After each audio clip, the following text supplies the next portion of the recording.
ఉమ్మడి రాష్ట్రంలో ఫ్యాక్షనిజం కానీ, రౌడీజం కానీ, నక్సలిజం కానీ, ఇంకో పక్క కమ్యూనల్ వైలెన్స్ కానీ, ఇంకో పక్క స్మగ్లర్లు కానీ, మాఫియా కానీ అందరిని కూడా పూర్తిగా కంట్రోల్ చేశాం.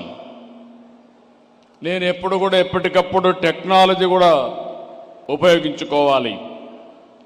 ఈరోజు మనందరూ ఇక్కడ ఉన్నారు. నేను హైదరాబాద్లో ఎవరు ఆలోచించినప్పుడు హైటెక్ సిటీ, ఇన్ఫర్మేషన్ టెక్నాలజీ ఆలోచించాను. ఆ రోజు బిల్ క్లింటన్ వస్తే సైబరాబాద్ నగరాన్ని ఆ రోజే ఇనాగరేట్ చేశాం.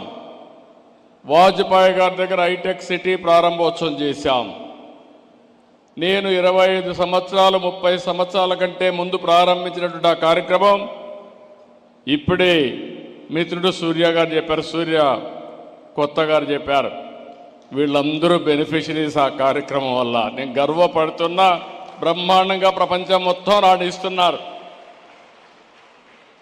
పవర్ ఆఫ్ టెక్నాలజీ మీరు ఒక్కసారి చూస్తే 25 సంవత్సరాల్లో ఈరోజు హైదరాబాద్ నగరం వల్ల, ఐటీ వల్ల, నాలెడ్జ్ ఎకానమీ వల్ల దేశంలో హైయెస్ట్ పర్ క్యాపిటల్ ఇన్కమ్కి చిరునామా తెలంగాణ. అదే మరి మోస్ట్ లివబుల్ కండిషన్స్ ఉండే సిటీ హైదరాబాద్ సిటీ. ఈరోజు ఇవన్నీ చూసిన తర్వాత రాష్ట్ర విభజన తర్వాత ఆలోచించాను మళ్ళీ నెక్స్ట్ లెవెల్కి వెళ్ళాలని. 2023లో government of India quantum mission పెట్టారు. కానీ ఇంతవరకు పెట్టారు కానీ ముందుకు పోయే సమయంలో నేను చొరవ తీసుకున్నాను. ఫస్ట్ టైం మళ్ళీ క్వాంటమ్ వ్యాలీ కింద ఆర్టిఫిషియల్ ఇంటెలిజెన్స్కి ప్రాధాన్యత ఇచ్చి రాబోయే రోజుల్లో ప్రపంచం మొత్తం తెలుగువారి సత్తా ఏంటో చాటబోతున్నామని మీ అందరికీ విజ్ఞప్తి చేస్తున్నా.